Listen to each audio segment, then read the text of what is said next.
कि देश का सबसे बड़ा झूठा, सबसे बड़ा ड्रामेबाज, सबसे बड़ा झांसाराम अगर कोई है तो उसका नाम है नरेंद्र मोदी। सरकार को खुला चैलेंज है भारत के किसानों का कि जो हाल हिटलर का हुआ है, जो हाल रावण का हुआ है, जो हाल कंस का हुआ है, वो हाल भारत का नागरिक इसका कर देगा तानाशाही।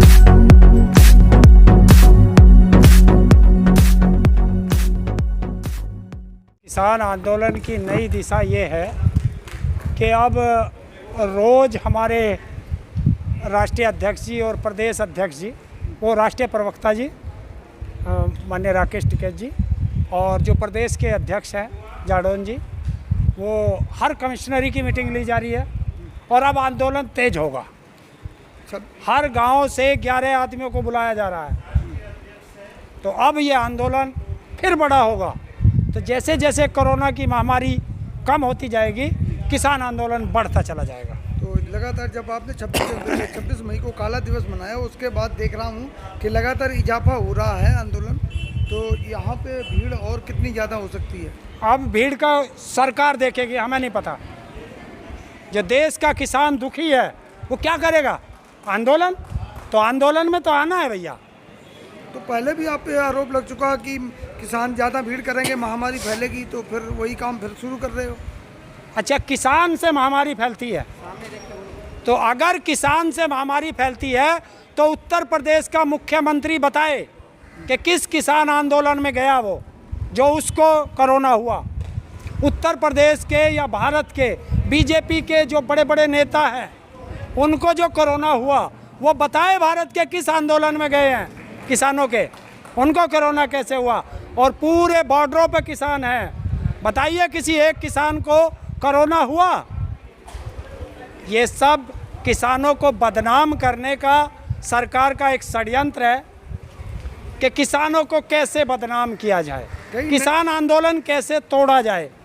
लेकिन ये जितना किसान को बदनाम करेंगे, भारत का किसान उतना ही इकट्ठा होता जाएगा। कई नए नए संगठन किसान आंदोलन को लगातार समर्थन दे रहे हैं, उनके बारे में क्या कहेंगे?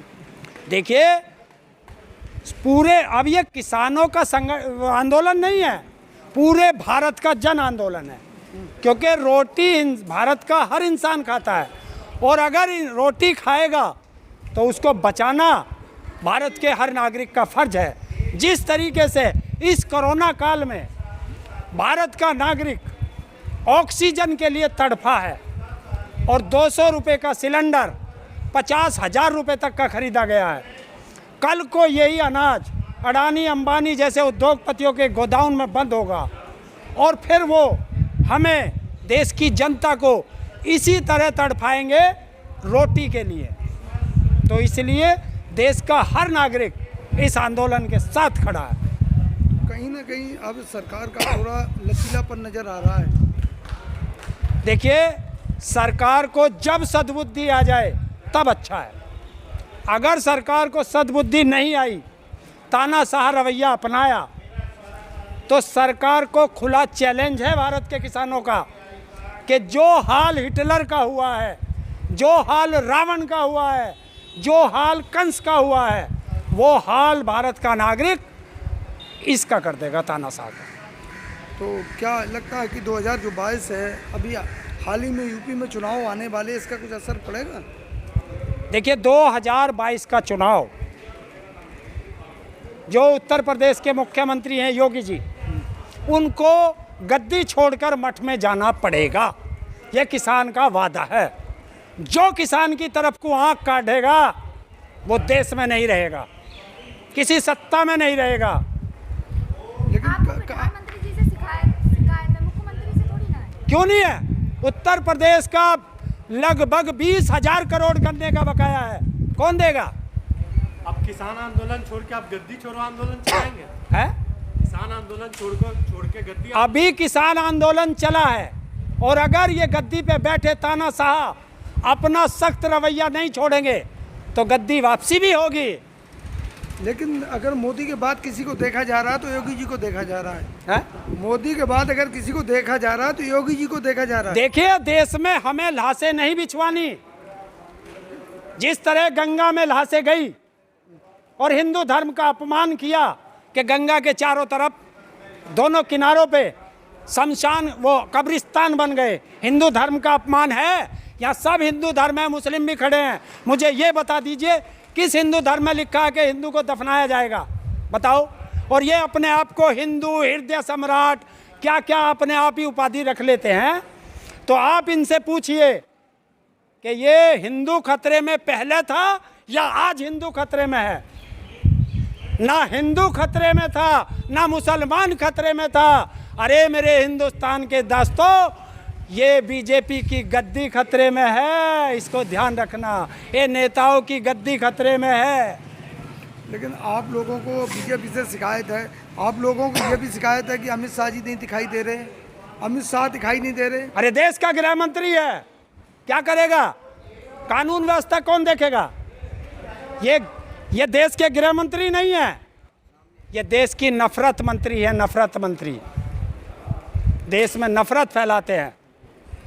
और देश के गृह मंत्री को गृह विभाग देखना चाहिए, लेकिन ये प्रचार देखते हैं, देश में नफरत फैलाते हैं। तो ऐसे नफरत वालों को कुर्सी बिल्कुल भी नहीं चाहिए।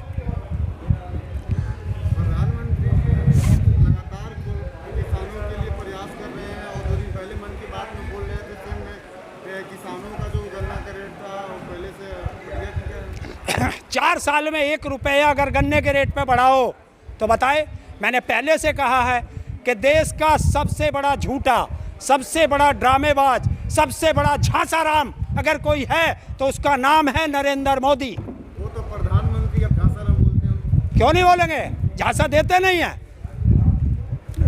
इस देश को किस चीज में झांसा नहीं दिया? अरे घड़ियाली आंसू करता है तो उधर रिजर्व बैंक से 99,000 करोड़ रुपए ऐंठ लेता है। जब से प्रधानमंत्री बना है इतना अहंकारी है। और जिस देश का राजा अपने उसके लिए शौक के लिए पैदा होता है उस देश का नाश होता है। और इसने सबसे पहले बैठते के साथ जिन गाड़ियों में पुराने प्रधानमंत्री चलते थे वे गाड़ी बदल दी। उसके बाद हवाई जहाज में जिसमें प्रधानमंत्री चलते थे, देश का राष्ट्रपति चलता था, बोला इसमें नहीं बैठूंगा। अपने लिए 8,500 करोड़ के 2 नए हाथी खड़े कर लिए लेके। उसके बाद बोला प्रधानमंत्री के घर में नहीं रहूंगा, नया घर बनाऊंगा। प्रधानमंत्री संसद में नहीं जाएगा, नई संसद बनाऊंगा। तो ये क्या कर रहा है? अब प्राइवेट जेट होता है वो प्रधानमंत्री के लिए होगा, आपके लिए नहीं होगा ना। मैंने अपने लिए नहीं कहा। पहले प्रधानमंत्री यहाँ जेट विमान में नहीं चलते थे। प्रधानमंत्री पद की अपनी गरिमा होती है। पहले प्रधानमंत्री पदों की गरिमा नहीं थी। जब से ये झांसाराम आया, प्रधानमंत्री बदल दिया, प्राइवेट जेट नहीं बदले। नहीं बदलते। देश को पहले प्राइवेट जेट की जरूरत नहीं है, देश को शिक्षा की जरूरत है, देश को स्कूलों की जरूरत है, देश को अस्पतालों की जरूरत है, देश को रोटी की जरूरत है। अरे सारे देश का किसान सड़कों पे पड़ा है और वो अपने आप को कहता है मैं फकीर हूँ। ऐसा फकीर जो 8,500 के हवाई जहाज में चलता हो, 10 करोड़ की कार में चलता हो और 22,000 करोड़ का अपना महल बना रहा हो, वो फकीर होगा देश का? देश को झूठ बोल बोल के जुमले दे दे के देश की जनता को बेवकूफ़ बनाया इस आदमी तो ने। बना तो देश के लिए रहे ना। क्या देश के लिए बना रहे हो? चले जाएंगे तो बना तो यहीं रहेगा। अरे देश के लिए बना रहा है तो ये देश का किसान है, इसकी क्यों नहीं सुनी आज तक? 6 महीने से सड़कों पे पड़ा है।